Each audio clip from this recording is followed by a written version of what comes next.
मैं हूं अभिषेक और आप देख रहे हैं अभिषेक एकेडमी का यह ऑनलाइन यूट्यूब चैनल। दोस्तों, आज की वीडियो में बहुत बहुत आपका स्वागत है। आज की वीडियो हम 30 प्रश्नों की श्रृंखला को कवर करेंगे और 30 प्रश्नों की श्रृंखला काफी आपके एग्जाम के लिए काफी इंपॉर्टेंट है। दोस्तों, यहाँ पे देखेंगे, पहला प्रश्न है कि चिपको आंदोलन किस राज्य से संबंधित है। चिपको आंदोलन याद रखिएगा दोस्तों 1973 में स्टार्ट हुआ था और यह कहाँ से स्टार्ट हुआ था दोस्तों? उत्तराखंड में। उत्तराखंड में पेड़ों को कटने से बचाने के लिए वहां की जो जनजाति थी वह पेड़ों से चिपक जाते थे। जब लोग उसको काटने जाते थे तो वहां के लोग उससे चिपक जाते थे और काफी जन धन की हानि हुई और वहीं से स्टार्ट हुआ चिपको आंदोलन, जो कि कहां से स्टार्ट हुआ दोस्तों? उत्तराखंड से। और उत्तराखंड का चमोली जिला और चमोली जिला का रेडी गांव आप याद रखिएगा। ठीक, चलिए आगे देखते हैं। वातावरण में सबसे ज्यादा ओजोन का संकेंद्रण कहाँ पाया जाता है? ओजोन जो परत होती है दोस्तों वह समताप मंडल की हिस्सा होती है। किसकी हिस्सा होती है दोस्तों? समताप मंडल की। ओजोन परत जो होती है वह यूवी अर्थात अल्ट्रावायलेट किरणों को पृथ्वी पर आने से रोकती हैं। अगर यह ओजोन परत नहीं होती तो पृथ्वी पर जब सूर्य की पराबैंगनी किरणें जब पृथ्वी पर डायरेक्ट आती तो जब यह मनुष्य के त्वचा पर पड़ती तो कैंसर का रूप धारण करती, जिससे मोतियाबिंद कैंसर, स्किन कैंसर जैसी बीमारियों का सामना करना पड़ता। ठीक, चलिए आगे देखते हैं। ग्रीन पीस इंटरनेशनल का मुख्यालय कहाँ पे अवस्थित है? तो याद रखिएगा जो ग्रीन पीस इंटरनेशनल है जो दोस्तों याद रखिएगा यह नीदरलैंड में है और नीदरलैंड की एक जगह है जिसका नाम है एम्स्टर्डम। ठीक ना, याद रखिएगा। ऑप्शन नंबर 3 आपका करेक्ट आंसर हो जाएगा। ऑप्शन नंबर 3 को आप लोग याद रखिएगा। भारत में संसद द्वारा जैव विविधता अधिनियम पारित किया गया था। याद रखिएगा भारतीय संसद द्वारा जैव विविधता अधिनियम 2002 में लाया गया और 2002 से रिलेटिव यही ऑप्शन है कि 11 दिसंबर सन 2002 को भारतीय संसद द्वारा जैव विविधता अधिनियम को लाया गया था।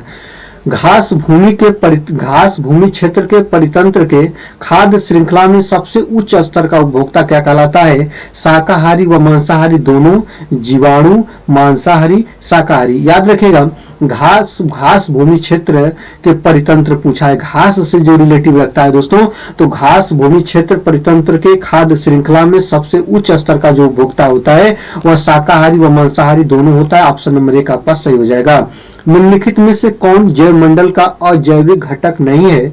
अजैविक घटक नहीं अर्थात कौन दोस्तों? जैविक घटक है। याद रखिएगा अजैविक घटक नहीं है, इसका मतलब हुआ, मीनिंग्स मतलब हुआ दोस्तों कि वह जैविक घटक है। तो इसमें जैविक घटक कौन है? फास्फोरस, कवक, प्रोटीन। मृदा में कवक जो है दोस्तों वह जैविक घटक है परितंत्र का, जैव मंडल का। आगे देखते हैं। निम्नलिखित में से कौन सी कृषि करने की प्रक्रिया पर्यावरण संरक्षण में सहायक होती है? तो जैविक खेती की अधिक उपज वाली किस्म की खेती, की ग्लास हाउस में पौधे लगाना, शिफ्टिंग खेती। याद रखिएगा जो कृषि का सबसे बढ़िया रूप है ना दोस्तों वह जैविक खेती होती है, जिसमें कीटाणुनाशक, खाद, बीज आदि का प्रयोग नहीं करते, केवल इसमें जीवाणु के मलमूत्र और पेड़ पौधे की पत्ती, सड़ी गली पत्तियों का प्रयोग करते हैं। जैविक खेती जो होती है वह दोस्तों पर्यावरण संरक्षण के लिए काफी हेल्पफुल होती है। ऑप्शन नंबर 1 आपका सही हो जाएगा। अम्लीय वर्षा संबंधित है। जब हम pH मान 5.6 से नीचे हम किसी का जल का रख लेते हैं तो उसे हम लोग अम्लीय वर्षा बोलते हैं और अम्लीय वर्षा में होता है सल्फ्यूरिक एसिड। ऑप्शन नंबर 3 आपका सही हो जाएगा। WWF से आशय किससे है? तो WWF का मतलब होता है वर्ल्ड वाइल्ड लाइफ फंड होता है। ऑप्शन नंबर 2 आपका करेक्ट आंसर हो जाएगा। फूलों की घाटी अवस्थित है कहाँ पे दोस्तों? तो उत्तराखंड में। देवों की भूमि, फूलों की घाटी, पहाड़ी का क्षेत्र या नदियों की भूमि उत्तराखंड को बोलते हैं। ऑप्शन नंबर 1 आपका सही हो जाएगा। ठीक, चलिए आगे देखते हैं। भारत में निम्नलिखित में से कौन सी एजेंसी मुख्य रूप से प्रदूषण मापन का कार्य करती है? तो भारत में प्रदूषण मापन का कार्य केंद्रीय प्रदूषण नियंत्रण बोर्ड द्वारा किया जाता है। ऑप्शन नंबर 3 आपका सही हो जाएगा। चलिए आगे देखते हैं कि कोटोपॉक्सी एक जागृत ज्वालामुखी है जो कि अवस्थित है कहां पे दोस्तों? एंडीज में। कहां पे दोस्तों? एंडीज में। ऑप्शन नंबर 2 आपका करेक्ट आंसर हो जाएगा। इस बात को याद रखेंगे। तिब्बत की सांगपो नदी भारत में जानी जाती है। जो सांगपो नदी को तिब्बत में जो सांगपो नदी है जब वो भारत में प्रवेश करती है तो उसको हम ब्रह्मपुत्रा के नाम से जानते हैं, ब्रह्मपुत्र नदी का उपाधि देते हैं। याद रखेंगे।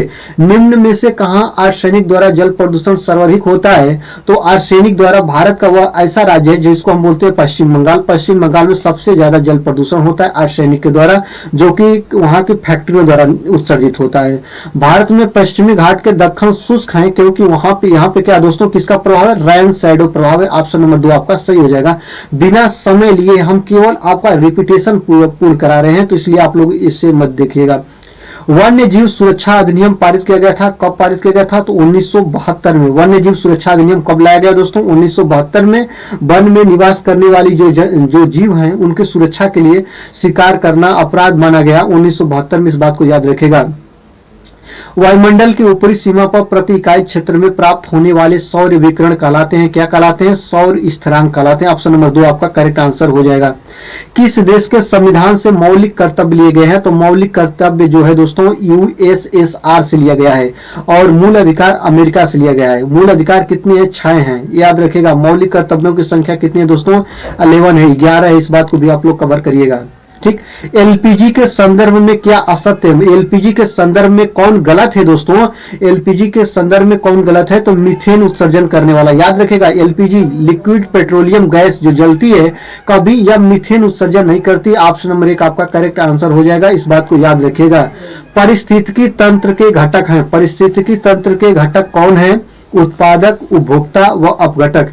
याद रखिएगा, जो पारिस्थितिकी तंत्र होता है वह उत्पादक से, उपभोक्ता से और अपघटक तीनों से सम्मिलित रूप होता है। तो पारिस्थितिकी तंत्र के घटक तीनों हैं। ऑप्शन नंबर 1 आपका सही हो जाएगा। देशांतरित दूरी 1 घंटे के समय अंतराल के बराबर होती है। तो 1 घंटे के समय अंतराल कितना होता है दोस्तों? 15 डिग्री का होता है। ऑप्शन नंबर 1 आपका करेक्ट आंसर हो जाएगा।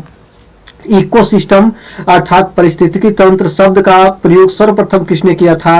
तो इकोसिस्टम शब्द का प्रयोग सर्वप्रथम एजी टॉन्सले ने किया था, डॉक्टर एजी टॉन्सले। ऑप्शन नंबर 3 आपका करेक्ट आंसर हो जाएगा। ध्रुव तारा कहा जाता है, ध्रुव तारा किसे कहा जाता है? तो उत्तरी तारे को ध्रुव तारा के नाम से जानते हैं, या ध्रुव तारा को पोलारिस भी कहा जाता है। ऑप्शन नंबर 4 आपका करेक्ट आंसर हो जाएगा। भारत में प्रोजेक्ट टाइगर प्रारंभ किया गया था, कब प्रारंभ किया गया था भारत में प्रोजेक्ट टाइगर?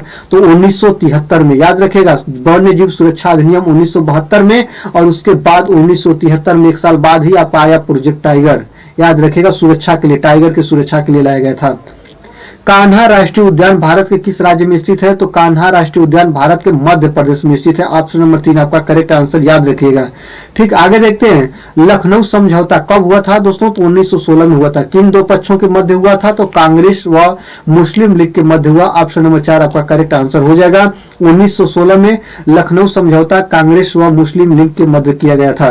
जंगली गधों का अभ्यारण्य कहाँ स्थित है? तो जंगली गधों का अभ्यारण्य दोस्तों कहाँ पे है दोस्तों? गुजरात में। ऑप्शन नंबर 3 आपका करेक्ट आंसर हो जाएगा। जंगली गधों का अभ्यारण्य गुजरात राज्य में स्थित है। ठीक, आगे देखते हैं। कार्बन डेटिंग संदर्भित करता है। जो कार्बन डेटिंग होती है वह पुरानी हड्डियां या पुरानी जो अवशेष होते हैं उनका पता लगाया जाता है कि इसकी उम्र कितनी है या कितने साल की है। ऑप्शन नंबर 3 आप देखेगा। प्राचीन स्थलों में मौजूद भूमि या हड्डियों या सामग्रियों की आयु का मापन किया जाता है। किसके माध्यम से दोस्तों? कार्बन डेटिंग के माध्यम से। याद रखेंगे। संविधान सभा ने कब राष्ट्रीय गान को अपनाया? तो जब संविधान लिखा गया, इसमें 2 वर्ष 11 माह 18 दिन लगे। डॉक्टर भीमराव अंबेडकर द्वारा लिखा गया। और संविधान सभा ने कब राष्ट्रीय गान को अपनाया? तो 24 जनवरी 1950 को अपनाया। इस बात को याद रखेगा। और इसके बाद 26 जनवरी 1950 को संविधान सभा द्वारा संविधान को लागू कर दिया गया। याद रखेंगे। कौन सी ग्रीन हाउस गैस वातावरण में सबसे अधिक मात्रा में उपस्थित होती है? तो जो देख रहे हैं, carbon dioxide gas, propane, ethane, methane सभी जो है दोस्तों ग्रीन हाउस गैस है। और इसमें सबसे ज्यादा जो मात्रा होती है CO2 का होता है, कार्बन डाइऑक्साइड गैस का होता है। ऑप्शन नंबर 1 आपका करेक्ट आंसर हो जाएगा। इस बात को आप लोग याद रखिएगा।